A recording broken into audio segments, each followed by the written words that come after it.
Merry Christmas, everyone, and hope you're doing great during this holiday season. And if you like puzzles, you're in for a doozy. And the puzzle is, when will Elon Musk and Tesla go bankrupt? I was actually thinking about this because there's a couple of crazy headlines that are coming out, and you put them together, and there's something that's just not right. And I'll show you what I mean. Check this out. Elon Musk, xAI, receives another, right? So he keeps raising money, another $6 billion in funding as Grok app looms. One of Elon Musk's Tesla stock promoters, Sawyer Merritt, confirms the $6 billion raised, and Elon Musk even says, "We are going to need a bigger compute," referring to his company, xAI. And I guess they're going to value this thing. They're saying it valuing at $40 billion. And if you don't know, this is competition to OpenAI slash ChatGPT, which Elon Musk is currently suing. I think this is like lawsuit number 5 or something like that. He keeps trying to sue them. And you're like, okay, if you're so smart, dude, like, why don't you just, create your own AI? Why do you have to sue someone else? But that's the question. And put that together with this, right? So he's raising money for his xAI and he's behind ChatGPT. And you also got these articles, Elon Musk on pace to become world's first trillionaire by 2027. Wait, okay. And look at this. You guys see the difference, the discrepancy? Elon Musk's wealth approaches $500 billion post-election surge. So we have all these articles telling you that this dude's worth tons and tons of money. You have these rankings that tell you the dude's like, 454 billion. He's even ahead of Jeff Bezos, like almost double the net worth of Jeff Bezos. But yet he's out raising money. Because the question I was thinking to myself is like, if you're worth all this money, dude, why don't you just buy, your Grok AI and hire everyone and just have it outright? Like, if it's going to be such a great, investment, this thing's, why don't you just take 100% ownership of this stuff? And then I started thinking, you know what? He may not have as much money as you think he has, and he could be really screwed because these kind of people, how this game is played, he takes no salary from Tesla. He brags about taking no salary for his Doge thing. And so what he does, his stock options and his stocks, he borrows money based on that, right? That's all collateral. And the other thing that he got screwed recently was actually Delaware. It was the Delaware courts. They basically said your compensation package doesn't serve the shareholders. The board of directors, they weren't practicing their fiduciary duty. They weren't protecting shareholders, and essentially, it's all corrupt. You have the board of directors in your pocket, and they're going to try to appeal this thing. But basically, is I think he's so far underwater. And if he can't get his, pay based on all this like stock they're supposed to give him, he could be really screwed. And that's why he's out raising money. Because again, that's the question I posed to you guys. If this guy is really, worth $500 billion, shouldn't, like, why are you raising $6 billion? That should be a drop in the bucket to you. Put that together on top of the Twitter deal. If you guys don't know about that, he had to borrow about $13 billion for Twitter, right? And Twitter is losing money. And at last I checked, it lost like 75% of its valuation. It's losing a bunch of its advertisers. Right? He fired all the employees basically to cut costs. And it's basically a whole train wreck as people keep leaving that platform, going to Threads, going to Blue Sky, whatever, right? And I just keep asking myself, like, what is going on with this guy? And it's interesting because if you guys know, he's really made a push into politics because I think he knows the Tesla bandwagon or train, whatever you want to call it, is ending very, very soon. I keep seeing reports that the Tesla Cybertruck is really struggling, be it mechanically, be it softwarely, however you want to say it. And there was a recent report too, like the ones that are coming out and sitting on the lot, they're there for a couple of months before they can move these things, and they even had to buff off this laser etching thing, which was, quote, the special edition, so they could sell them as regular. And you put all this stuff together, it's like, I think this guy's in real trouble. Check out this, because the Tesla fanboys and fangirls always tell you that everything's awesome, everything is good. One of their King stock promoters, this is Kathy Wood. She's an archivist. I guess she keeps dumping Tesla stock. And the funny thing about this article, you read the headline here, it says, Kathy Wood's ETF keeps selling Tesla stock even as she gets even more bullish, meaning like these kind of people will tell you like, oh my God, it's going to go to the moon. It's so awesome. But yet I'm selling, right? They always tell you that stuff. And it's funny because Elon Musk is going from, Tesla to try to get into this AI game. And I was like thinking, okay, because this is how these things work. When you try to form, new company or whatever, you're going to lose a lot of money in the beginning, hiring people, building up all your infrastructure, and then the whole model may not be profitable for a while. For example, case in point, OpenAI. This is just a couple months ago. It says OpenAI sees roughly $5 billion loss this year on a $3.7 billion in revenue. And that's the question then, right? how much money can Elon Musk raise? How much do people trust him? Because remember, that Twitter deal is a loser for them. And one way you could look at it, and this is just part of how this thing is played, and I've shared this guy many times.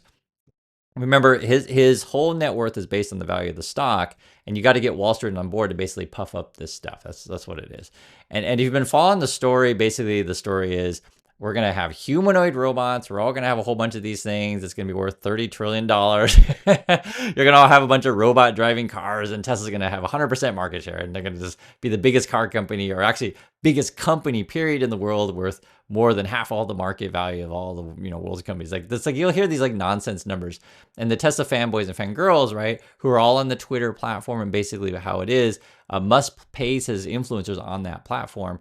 And then also too, he can boost their post and exposure on YouTube, because like he'll do that. I'll give you an example. So this is, and he'll do this quite a bit. This is one of his Tesla talk promoters. This is Dave Lee. And he made this weird post. I talked about it yesterday with you guys, but it's a weird post. He's like, here are some notes on the anti-billionaire ideology and why it might do more harm than good. So basically, this is a billionaire bootlicker telling you like, oh, don't hate billionaires. And guys, I want to make this really clear. I'll say it over and over again. I'm totally fine with people building wealth. Like I have no problem with that, right? If you do ethical business practices, you're out to help people, provide people value, no problem. The issue with Tesla is like, their cars hurt people, and not only hurt people, they kill people. I was perfectly frank on that. And he wants to put more of these on the road that aren't ready. He wants to put more of these on the road and hide the crash data from you. And essentially what they're doing is they're pressuring the Trump administration as they come in to lighten regulations so they don't have to report any crash data. If you don't know, and I know a lot of people, you follow the Musk stuff, you follow the Trump stuff, but maybe not necessarily the technical stuff of Tesla. Basically, the way you rate robot cars, driving cars, is like on a scale of 1 to 5, 1 being the lowest, 5 being the highest or / best. Tesla's at a rating of 2. And yet they claim, oh yeah, it's coming next year, we're going to be awesome. And that's, if you ever get in an argument with a Tesla fanboy, to say, okay, so why is your robot driving, why is it only rated 2? Why isn't it rated 5? Or the Tesla people say, oh, but Chris, what about SpaceX? Musk is so awesome, blah, blah, blah, blah, right? They'll do that stuff. And just ask them another simple question. So if Tesla's rockets are so awesome, why doesn't Elon Musk go in one of them? Why not? Why doesn't he go in one of them? Show me the money, right? Do it. Bezos has done it, and the Virgin Galactic, Branson guy has done it. Right? They've gone in their own rockets, and I think that really says something about they believe in their own technology. Or if Musk really believes in his robot driving, do this. Hop in a car in LA and drive out to New York, robot driving, film the whole thing. It'd be a great YouTube video. You'll go, hey, I'm awesome, etc. Why don't you do that? Go cross country. The thing is like a lot of the stuff that Tesla does is all smoke and mirrors. This is part of the game they've played. They play it for a long time. Let me give you another example. And this is something that Musk does a lot. And you have to call them on their BS, because if you're not paying attention, you'll just kind of accept it as truth. So Musk was tweeting this out. This is just 12 hours ago. And he says, yes. And what's the yes to? It says some dude named Peter St. Onge. He says PhD and whatever.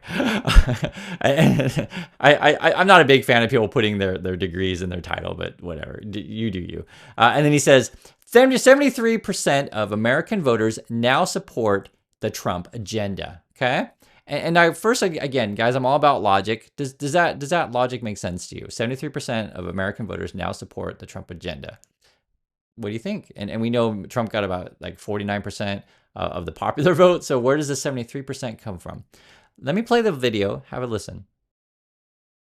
A new poll says Americans now overwhelmingly support Donald Trump's economic agenda, even if they don't like him. This matters as the Uniparty Congress gears up to fight Donald Trump, because it means they're not fighting Trump, they are fighting their own voters. The numbers come from a new CNBC All-America poll of 1,000 Americans that found that 41% of Americans still oppose Trump, with 54% now supporting him. But what's interesting is when they ask about specific policies, support for Trump's agenda goes through the roof. So on his signature policy of immigration, 73% of Americans now want active duty troops deployed at the southern border to stop illegals, including 49% of Democrats. Just 24% oppose it. As for the economy, the same 73% of Americans want government spending cut, just 22% disagree, which by sheer coincidence is roughly the number of Americans who work for government. So the guy sounds very compelling, right? But this is what I do on my channel, and I want you guys to do it too. I encourage you, look up everything. So I looked up this stuff. I was like, okay, what's this poll this guy's report, referring to? This was back in December 15th. It says majority of Americans are ready to support Trump and large parts of the agenda. Okay, that's the headline. But where are we getting the 73%? I'll show you kind of where it gets interesting. This was basically the main poll. It says Trump support, and they have it divided between comfortable, prepared to support. So they're actually kind of combining two categories. And then in the blue is not comfortable, not prepared to support. But basically I got a 54 to 41, which, sounds kind of reasonable. It doesn't seem like outlandish because where are you getting this 73 stuff? You go to the next poll or the next data, and this is all shown on CNBC. I have it right here. So he's trying to say that like military to the border, right? You ask Americans, hey, should we, and I think the question was like military to the border to stop, drugs and that kind of stuff. And it was like 60% think it's a priority for 2025. 13% say it can wait. And then 24% should not do. He's basically what he's doing. He's adding the blue box and the yellow box, but it's not really like they support it per se. I'm just showing you guys what the data is. That's where they're kind of putting stuff out of thin air. Or for example, cutting government spending. So 50% said priority for 2025, 23% said can wait, and 22% should not do. And again, he's trying to say, guys, but this means 73% of Americans support Trump. I mean, I'm just showing you guys the data. I'll let you guys decide if you think it's appropriate to add the blue box to the yellow box. To me, I don't think it is. I think it's disingenuous. But that's the kind of stuff that the Musk people pull. I literally just show it to you, like show you what he's getting these numbers from and how it's, again, disingenuous, right? Dishonest, basically, misleading. It's obvious when you look at these numbers. Here's another one: cutting business taxes, right, or raising tariffs. You guys can see the numbers. So the tariff one's a big hot issue. So 27% of the people think this should be a priority for 2025. 24% say can wait, right? And then 42% say should not do. So this is the kind of stuff that I like to go over with you guys. There's another example, and then we just have to mention this stuff. With any of these points, right? Any things that I bring up, please, I like to hear your guys' opinion. I like to have discussion and stuff. I'm just showing you these things. So this is a narrow majority of Trump Americans, right? So I guess 53% approve, but it's combining strongly approve and somewhat approve, and then disapprove and somewhat disapprove is on 46%. The other thing too, which I want to mention, because I mentioned the Trump stuff, is Trump and Musk are kind of similar because they often try to puff up their numbers, be it their financial numbers or their polling numbers in this way, things that are a bit misleading. So let me give you another interesting thing that I discovered. And now there's a really interesting thing that Tesla actually has in place. This is from their shareholder meeting from 2023. They have like this whole long thing of all the rules and stuff that they want Elon Musk to follow. And there's one particular point that's exactly for Elon Musk. And this is what it is. It says, with respect to our CEO, the lesser of 3.5 billion or 25% of the total value of pledged stock. So what does this mean? This means, from my understanding of it, is that you can borrow money based on your Tesla stock, right? But only 25% of the value of that, or 3.5 billion, whichever is lesser.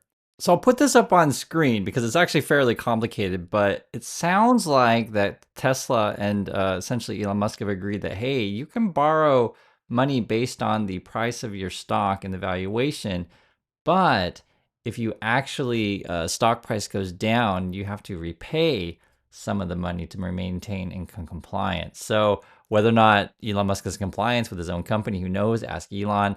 But I'll just say this is all based on borrow money based on the valuation and puffery of his shares. And then after that, I'm not sure how much cash he has. I don't know. I mean, I don't think he's going to tell us, but I'm not sure because remember, the Delaware is blocking his pay package thing, and I think he's just itching to sell. And he's getting kind of upset and angry because he knows that Tesla is a dead end. He sees that AI is the next, pump and dump. He sees that OpenAI is taking the lead, and that's sort of why he's like pushing for this Grok thing and suing OpenAI, etc. And so you put all this together with getting with Trump, you're kind of hedging your bets. Tesla's failing basically, right? Competition is here. EV sales are slowing. You don't really have any new products on the horizon. The last new product that you had, the Cybertruck, was an absolute abysmal failure, right? And so, and the funny thing is, the fanboys and fangirls, they try to pretend that it's not. It's absolutely hilarious. That's why we like to talk about this one. And so imagine you're borrowing billions and billions of dollars. You have all these relationships. You piss off tons of employees. A lot of people don't like you. What does that do to your mind? Well, he does try to take some pills to help out with that. And I point this stuff out, guys, because I just don't think this can last very long. And this is what Elon Musk looks like in his free time, if you're curious. I always mention this because the emperor has no clothes. And then you have this kind of stuff from like his Tesla stock promoters. This is one of them, Sawyer Merritt. And he's like bragging, hey guys, look at 0% financing in China. It's extended again. And they keep extending it in China. I think they're really struggling in China right now because if you have to give 0% loans here to get people to buy your cars, and also dropping the price, you can see here, I guess they're dropping it by 1,300, something like that. And on top of that, this is something that Tesla fanboys and fangirls will never talk about. But there's been an incentive program over in China. It's calling it like cash for clunkers. The basic idea is the Chinese government wants to, get growth in electric vehicles. So they've been subsidizing the trade-ins of the old vehicles, right? And eventually, there's a couple things that are going to happen. The government's going to stop subsidizing these things, and people are going to run out of vehicles to trade in, right? There's only so much market have there. So there's a temporary boost in sales, but it's not what you think it is. And plus, Tesla is really eating on their margins over on that. And so for some people during this holiday season, they're all about, puffing up how much money they have and all the Christmas presents, etc. And I just want to just be careful, guys out there. Don't get too caught up in what other people are doing.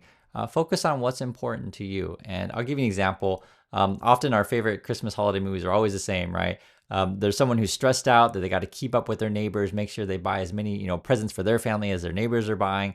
But you never know. You never know what your neighbors are up to. They could be up to their, eyeballs in debt, and you're actually really, really comfortable and having a happy life. So while they're stressing out about like, oh my God, how am I going to pay for this stuff after Christmas? You're like, you know what? We did the responsible thing. We didn't go out and go crazy. And then we focus on what's the most important thing is spending time with friends and family that we care about, having some fun conversation and playing some games. And as we did in this video, figuring out some financial puzzles, which preferably Frank, I think it's entertaining. And I'm always curious about this stuff and I want to hear your thoughts as well. So have a Merry Christmas, everyone. And I'll catch you all in the next video.